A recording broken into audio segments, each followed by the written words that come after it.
Les doigts de Tasha tremblaient tandis qu'elle parcourait les images sur le téléphone de sa mère.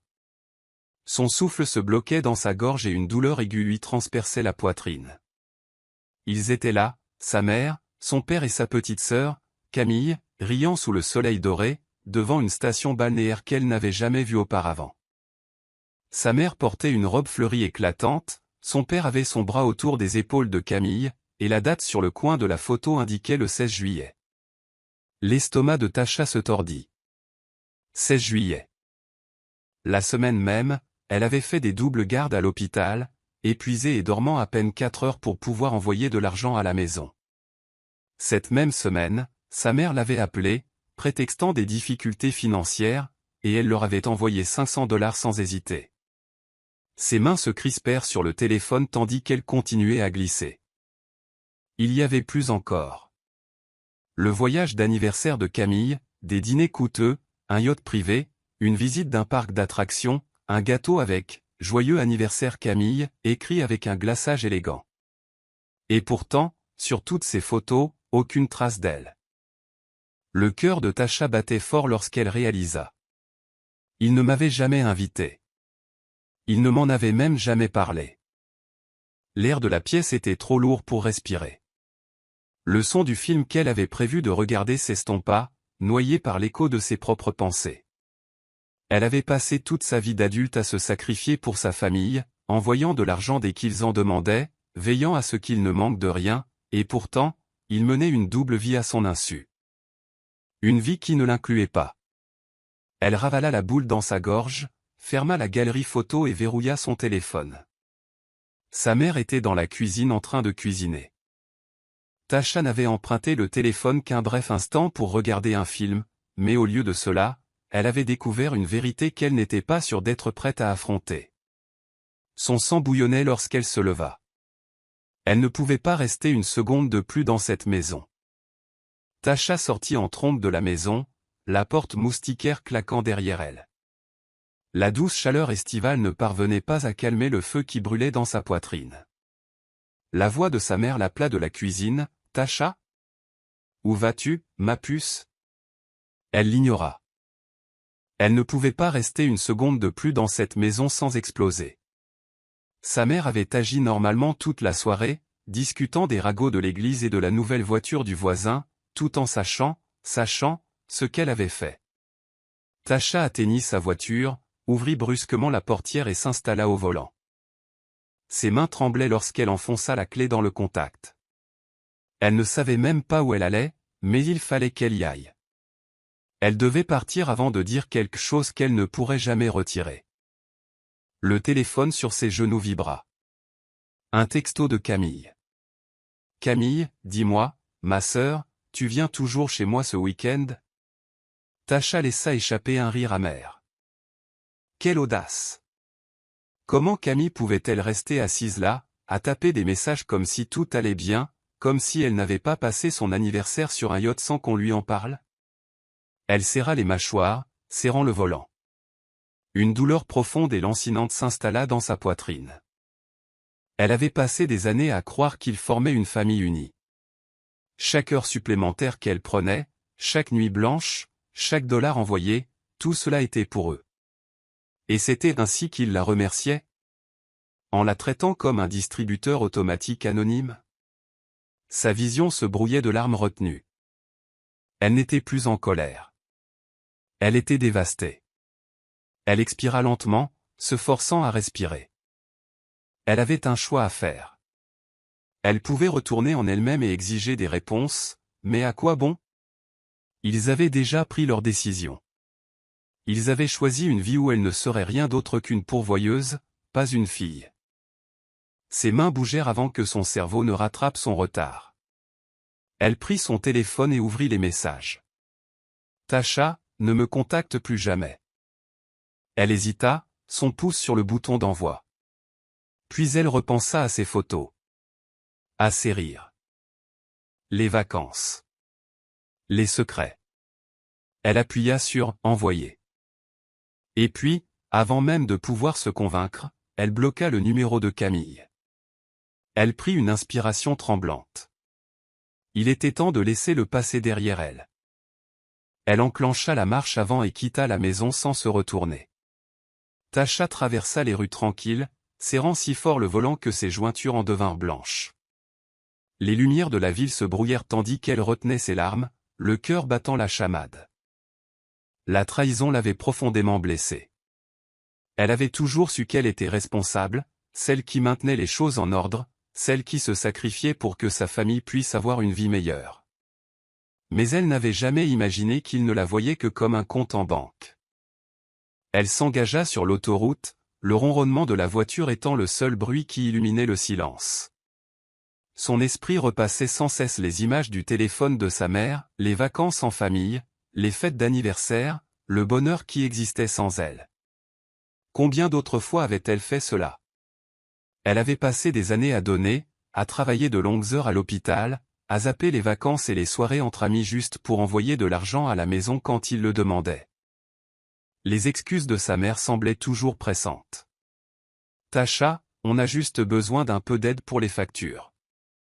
La voiture de ton père est tombée en panne, ma puce. On ne sait pas comment on va régler ça. Les frais de scolarité de Camille ont augmenté et on était en manque d'argent ce mois-ci. Et à chaque fois, Tasha sortait son portefeuille sans hésiter, parce que c'est comme ça qu'on fait en famille, non? Mais maintenant, elle réalisait la dure réalité. Il n'avait jamais eu de difficultés. Ses parents profitaient des vacances. Camille vivait sa vie à fond et il l'avait laissée de côté comme si elle n'était rien. Une boule se forma dans sa gorge, mais elle se força à la ravaler. Elle atteignit son immeuble et se gara à sa place habituelle. Les lampadaires projetaient de longues ombres sur le trottoir lorsqu'elle sortit de la voiture. L'air nocturne était lourd, humide, lui collant à la peau comme le poids de tout ce qu'elle venait de découvrir. Elle déverrouilla la porte de son appartement et entra. L'espace était sombre, silencieux, comme elle le ressentait à l'intérieur. Elle ne prit pas la peine d'allumer la lumière. Elle sortit son téléphone et fixa le groupe de discussion de sa mère, de son père et de Camille. Ses mains bougèrent sans qu'elle puisse y réfléchir à deux fois. Tasha, ne me recontactez plus jamais. Vous ne méritez pas d'être mes parents. Tu m'as utilisé, menti et exclu comme si je n'étais rien. Camille, ne me contacte pas non plus. Je n'ai pas de sœur. J'en ai marre. Elle appuya sur « Envoyer » et quitta immédiatement la conversation. Puis, dans un dernier souffle, elle bloqua tous leurs numéros. Ses mains tremblaient lorsqu'elle raccrocha. Le silence dans l'appartement était assourdissant. Elle avait toujours imaginé que se séparer de sa famille lui procurerait une sensation de libération, comme respirer profondément après avoir passé trop de temps sous l'eau. Mais elle ne ressentait plus que du vide. Elle se recroquevilla sur le canapé, serrant ses genoux contre sa poitrine.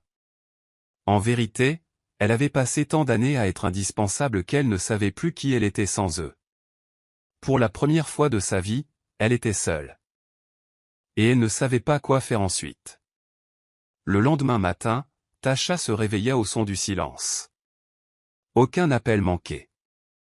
Aucun message désespéré. Rien. Elle s'attendait à quelque chose, de la colère, des accès de culpabilité, peut-être même des excuses. Mais son téléphone resta étrangement silencieux. Elle s'assit sur le canapé, le corps endolori d'avoir dormi recroquevillé toute la nuit. Le poids de la décision de la veille pesait sur sa poitrine. Il s'en fiche complètement, pensa-t-elle amèrement. Se traînant jusqu'à la cuisine, elle se prépara une tasse de café, la vapeur s'échappant comme les vestiges d'une vie qu'elle n'avait plus. Elle regarda par la fenêtre, observant la ville s'animer, les gens se rendant au travail, les mères emmenant leurs enfants à l'école en toute hâte, les couples se tenant la main lors de leur promenade matinale.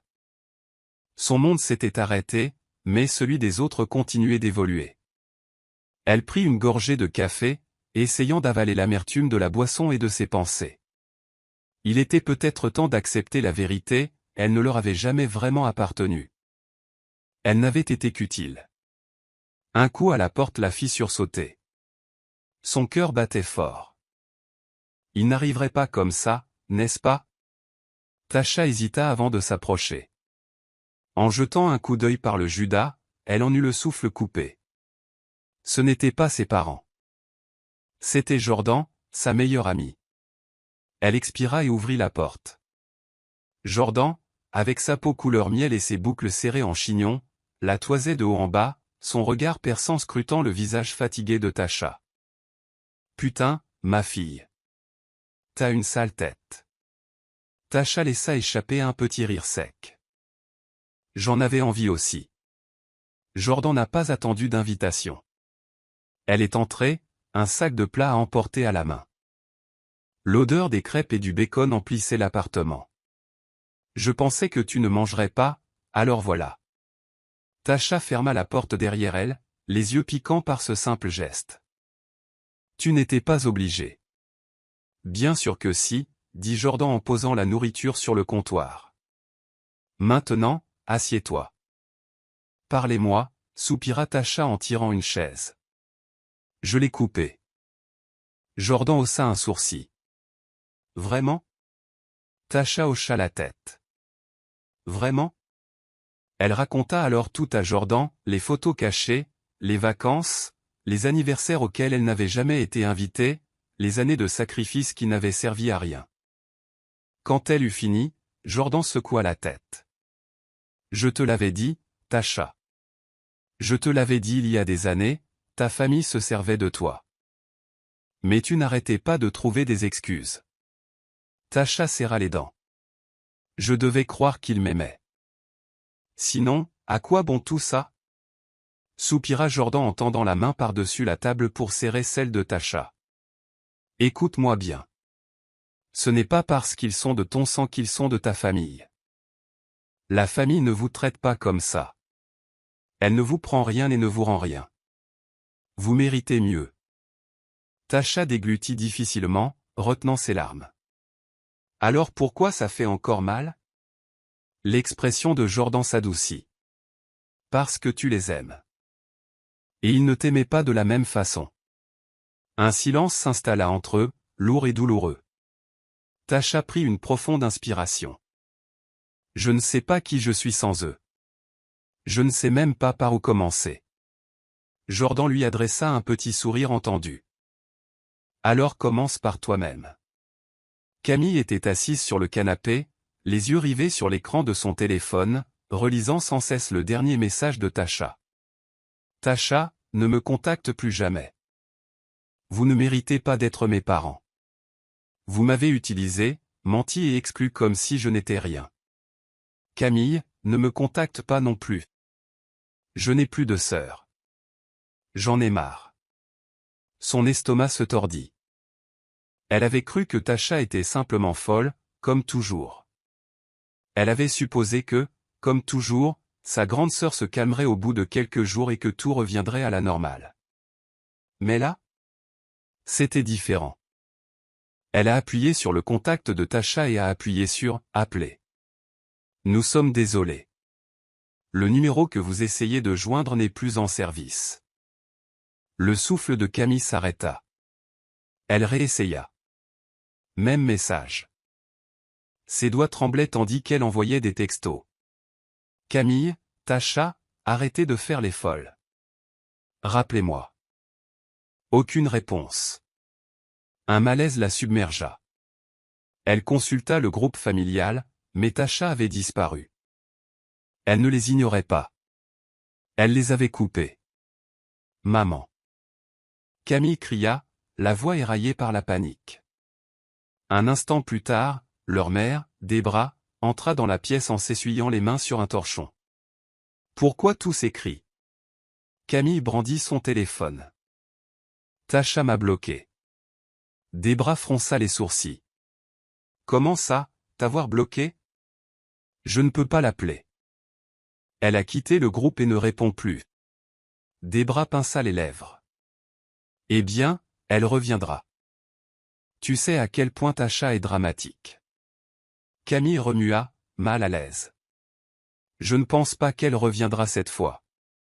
Debra fit un geste dédaigneux de la main. Oh, s'il vous plaît. Cette fille ne nous quitterait jamais. Mais quelque chose au fond de Camille lui disait le contraire. Elle n'avait jamais vu Tasha aussi en colère. Elle ne l'avait jamais entendu aussi catégorique. On devrait peut-être l'appeler au travail. Voir si elle va bien, suggéra Camille. Debra ricana. Pourquoi? Cette fille pique une crise. Elle nous appellera dans quelques semaines. Mais Camille n'en était pas si sûre. Elle jeta un coup d'œil à son père, Raymond, qui était resté silencieux tout ce temps, assis dans son fauteuil, les bras croisés. Sa mâchoire était crispée, son visage indéchiffrable. « Papa » insista Camille. « Tu ne dis rien. » Raymond laissa échapper un long soupir. « Parce que je connais ta sœur. Quand Tacha se décide, c'est fini. » Le cœur de Camille battait fort. « Alors, qu'est-ce qu'on fait ?» Raymond se pencha en avant et se passa une main sur le visage. « On ne peut rien faire. On s'est fait ça tout seul. » Debra lui lança un regard noir. « Pardon ?» Raymond la regarda, les yeux assombris par quelque chose que Camille ne parvenait pas à définir. Tacha payait les factures. Elle nous envoyait de l'argent chaque fois qu'on en avait besoin. Et comment l'avons-nous remerciée? En l'excluant de nos vies et en profitant de tout ce pourquoi elle avait travaillé sans elle. Il secoua la tête. Elle s'en rendit enfin compte. Le visage de Debra se tordit d'irritation. « Alors maintenant, c'est ma faute ?» Raymond ne répondit pas. Camille déglutit difficilement. « Et si elle ne revenait jamais ?» Le silence emplit la pièce.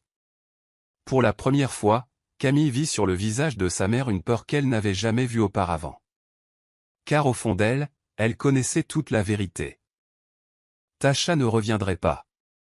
Et sans elle, tout allait s'écrouler. Une semaine passa.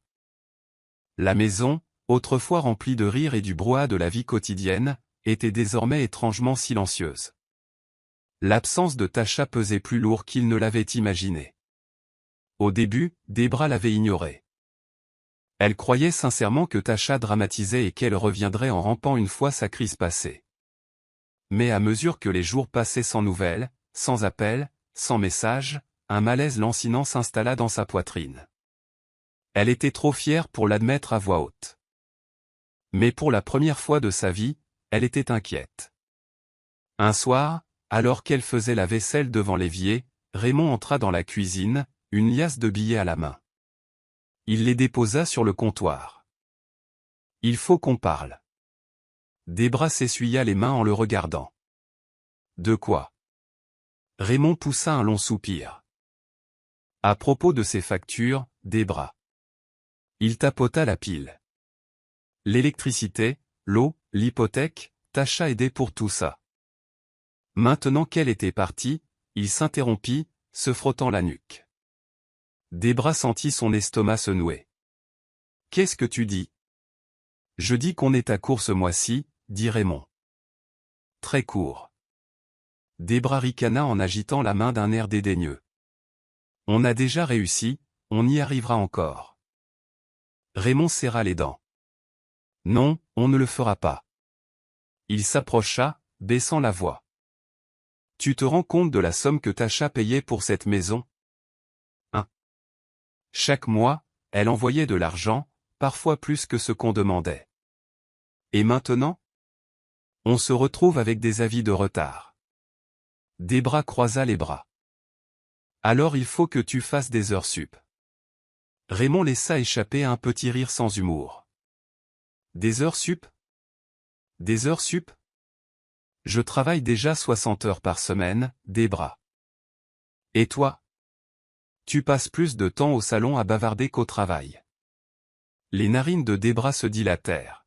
« Ne commence pas avec moi, Ray. »« Commencer quoi? »« La vérité. » s'exclama Raymond. « Parce qu'en vérité, on s'est habitué à vivre à ses crochets. On s'est assis et on a laissé Tacha se défouler pendant qu'on profitait de la belle vie, pensant qu'elle ne finirait jamais. » Il a secoué la tête. « Eh bien, devinez quoi? Elle s'est terminée. » Les lèvres de Debra se pincèrent, mais elle n'eut pas de réponse. Car au fond d'elle-même, elle savait qu'il avait raison. Elle n'avait jamais réfléchi à tout ce que Tasha faisait pour elle, parce que c'était plus facile ainsi. Une boule se forma dans sa gorge. « C'est toujours ma fille, murmura-t-elle. Elle ne nous laisserait pas sombrer. » Raymond ricana. « Tu crois vraiment qu'elle va revenir pour nous sauver ?» Il secoua la tête. « Elle ne reviendra pas, Debra. Et le pire ? C'est nous qui l'avons fait. » Un silence planait entre eux. Pour la première fois depuis des années, ce n'étaient pas eux qui détenaient le pouvoir. Et sans l'argent de Tasha, sans son soutien, leur fondation commençait à se fissurer. Tasha était assise sur le balcon de son appartement, sirotant un verre de vin, le regard fixé sur la ville. Cela faisait une semaine qu'elle les avait coupés, et si la douleur persistait dans sa poitrine, quelque chose d'autre avait commencé à germer en elle. Paix. Pour la première fois depuis des années, elle n'a pas reçu une douzaine de messages lui demandant de l'argent. Elle ne se sentait pas coupable de dépenser son salaire pour elle-même. Elle avait réservé une escapade pour le week-end pour la première fois depuis une éternité, s'était acheté un nouvel ordinateur portable, avait commencé à dormir sans stress et, surtout, elle apprenait enfin ce que signifiait vivre pour elle-même. Son téléphone vibra à côté d'elle. Elle jeta un coup d'œil à l'écran. Jordan, un sourire aux lèvres, répondit « Salut, ma fille. Je voulais juste prendre de tes nouvelles. Comment vas-tu » Tasha prit une autre gorgée de vin en contemplant les lumières de la ville. « Tu sais quoi, Jordan ?» Elle expira profondément. « Je crois que je commence enfin à me sentir libre. » Et pour la première fois de sa vie, elle le pensait vraiment. L'air dans la maison était plus lourd que d'habitude. L'atmosphère autrefois vibrante était maintenant envahie par un silence insupportable, chaque membre de la famille perdu dans ses pensées. Déborah était assise à la table de la cuisine, le regard perdu dans le vide, scrutant une pile de factures impayées. Les chiffres se confondaient, mais elle ne pouvait ignorer leur signification. Elle coulait. Raymond avait raison. Il s'était trop complaisamment reposé sur les sacrifices de Tasha, pensant que l'argent serait toujours là. Mais maintenant, sans aucun dépôt sur leur compte, la réalité s'imposait, et elle était terrible.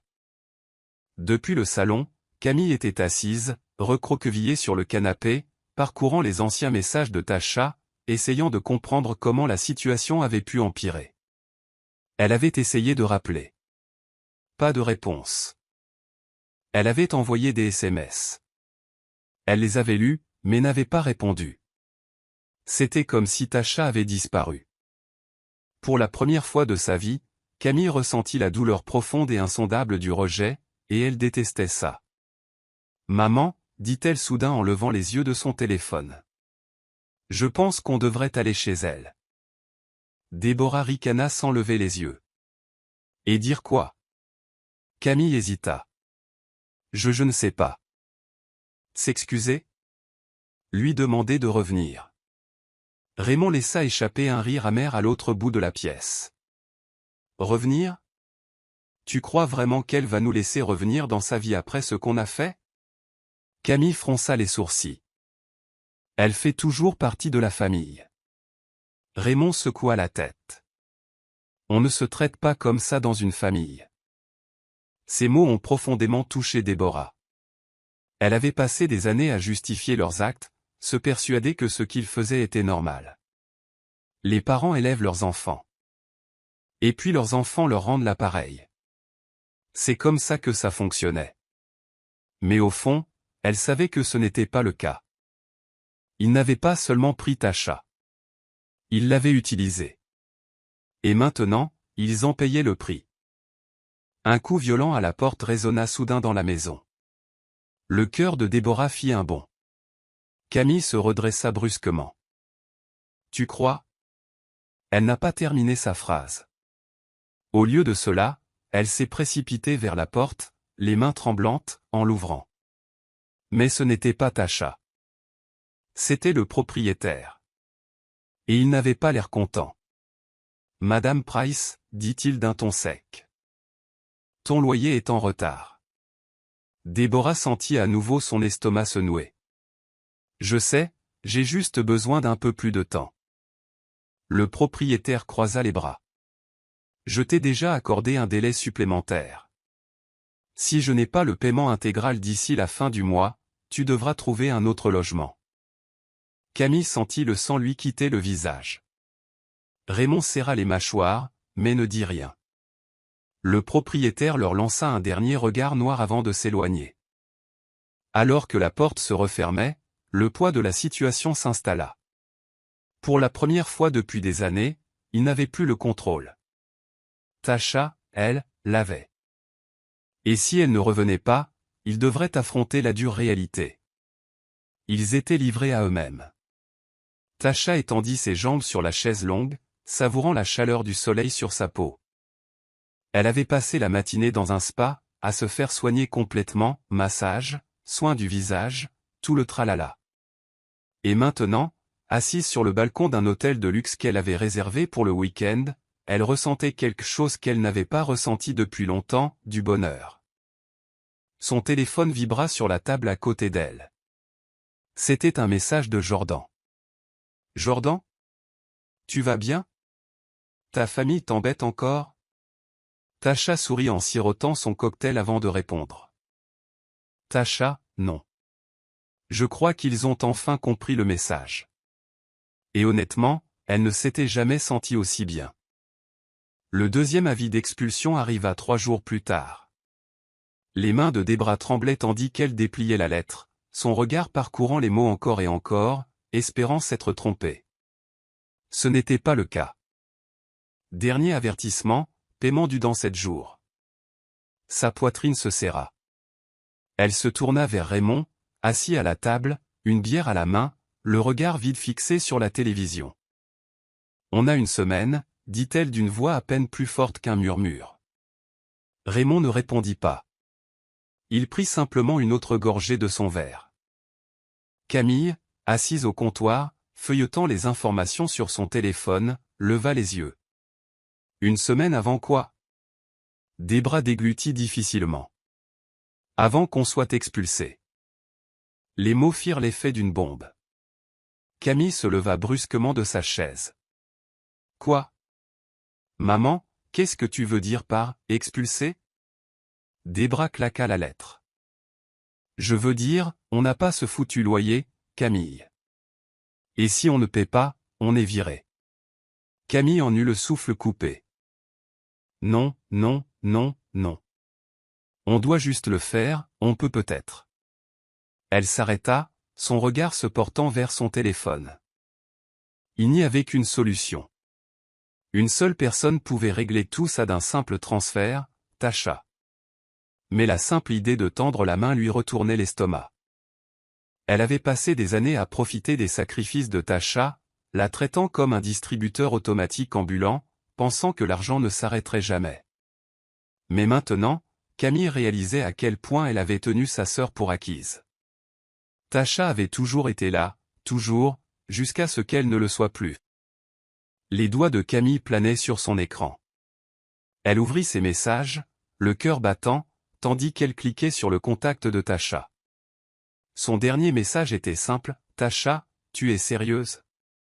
Tu agis vraiment comme ça? » Scène, pas de réponse. Pour la première fois, Camille se sentait comme celle qu'on laissait de côté, celle qu'on abandonnait. Sa fierté lui criait de ne pas envoyer de SMS, mais le désespoir était plus fort. Elle tapait vite, les mains tremblantes. « Camille, Tasha, s'il vous plaît, il faut qu'on parle. » Elle fixait l'écran, attendant, sans réponse. 1 minute passa, puis 5, puis 15, toujours rien. La respiration de Camille devint saccadée. Elle n'avait jamais connu ce que cela faisait d'être invisible aux yeux de Tasha, d'avoir l'impression de ne pas compter. Et voilà qu'elle le faisait, et ça lui faisait mal. Tasha était assise sur un toit-terrasse d'un restaurant chic, savourant un dîner avec Jordan. Les lumières de la ville s'étendaient à perte de vue et, pour la première fois depuis des années, Tasha avait l'impression de vivre pleinement. Son téléphone vibra à côté d'elle. Elle y jeta un coup d'œil. « Camille, Tasha, s'il vous plaît, il faut qu'on parle. » Tasha expira, son expression indéchiffrable. Jordan remarqua son expression. « Laisse-moi deviner, dit-elle en buvant une gorgée de vin. Ils ont besoin de quelque chose. » Tasha laissa échapper un rire sec, comme toujours. Jordan se pencha en avant. « Tu vas répondre ?» Tasha réfléchit un instant, puis elle verrouilla le téléphone et le posa face cachée sur la table. « Non, dit-elle simplement. » Jordan eut un sourire narquois. « Bien, il ne te mérite pas. » Tasha leva son verre en signe d'approbation. Elle avait passé des années à se donner, à se sacrifier, à se briser pour une famille qu'il avait traitée comme un simple portefeuille. C'était maintenant leur tour de lutter, et pour la première fois de sa vie, elle ne se sentait pas coupable. Déborah, Raymond et Camille se tenaient devant la porte de l'appartement de Tasha, leur souffle perçant dans l'air frais de la nuit. Ils frappaient depuis près de 10 minutes, mais aucune réponse. Camille a réessayé. Toc, toc, toc. Peut-être qu'elle n'est pas là. Raymond marmonna en enfonçant ses mains dans ses poches. Non, dit fermement Déborah. Elle est là. J'ai vu les lumières allumées. Camille hésita avant d'appuyer sur la sonnette. Un léger carillon résonna à l'intérieur, et un instant plus tard, la porte s'ouvrit. Tasha se tenait là, l'expression indéchiffrable. Elle s'attendait à ce moment. Elle savait qu'ils arriveraient, tôt ou tard, après avoir compris que sans elle, ils se noyaient. Pourtant, les voir maintenant, implorants, désespérés, ne suscitait pas les émotions auxquelles ils s'attendaient probablement. Il n'y avait ni tristesse, ni regret, juste de l'indifférence. « Tasha, » commença Déborah, la voix tremblante. « Désolé. S'il te plaît, ma puce, laisse-nous t'expliquer. » Tasha s'appuya contre le chambranle, les bras croisés. « Explique-moi quoi ?» demanda-t-elle d'une voix calme mais froide. « Comment as-tu pu partir en vacances sans moi? Tu as fêté l'anniversaire de ma sœur pendant que je travaillais de nuit pour vous envoyer de l'argent. » Raymond expira. « On a fait une erreur, Tash. On le sait maintenant. » « Oh, tu le sais maintenant ?» Tasha laissa échapper un rire sans humour. « Tu ne le savais pas quand tu souriais sur ces photos ?» Camille s'avança, le regard vitreux. « Tasha, moi non. » Tasha la coupa sèchement. « Tu n'as pas le droit de parler. Tu étais ma sœur. Tu étais censé me soutenir, mais tu as accepté, n'est-ce pas? Tu n'as jamais pensé, dis donc, ma sœur devrait peut-être être là aussi. » Camille baissa la tête, incapable de soutenir le regard de Tasha. « Tasha, s'il te plaît, » supplia Déborah. « Nous avons été égoïstes et nous le voyons maintenant, mais nous sommes une famille. » L'expression de Tasha se durcit. « Non, la famille ne vous traite pas comme une machine à fric. Elle ne vous abandonne pas en vivant de vos sacrifices. » Silence. Camille essaya une dernière fois. « Tasha, on a besoin de toi. On est en train de tout perdre. » Tasha les fixait, le visage impassible. « Alors maintenant que je ne suis plus utile, vous voulez que je revienne, dit-elle en secouant la tête. Ce n'est pas de l'amour. C'est du désespoir. » Déborah essuya ses larmes. « Et alors? Tu vas t'en aller? Comme ça? » Tasha soupira. « Non, maman. C'est toi qui t'es éloignée de moi en premier. Je ferme la porte. » Et là-dessus, elle recula et leur claqua la porte au nez. Tous trois restèrent figés dehors, la finalité de ses paroles s'installant. Cette fois, il n'y aurait plus de seconde chance. Un an plus tard, Tasha était assise dans un beau café parisien, sirotant un café au lait en admirant le lever du soleil sur la Seine. Elle avait laissé son ancienne vie derrière elle et construit quelque chose de nouveau, quelque chose pour elle-même. Plus de sacrifices pour des gens qui ne les méritaient pas. Plus besoin de mendier un amour qui aurait dû être inconditionnel. Pour la première fois de sa vie, Tasha était libre et elle ne l'échangerait contre rien au monde. Salut mes amis. Merci beaucoup d'avoir regardé jusqu'au bout. N'oubliez pas d'aimer, de commenter et de vous abonner. Au revoir.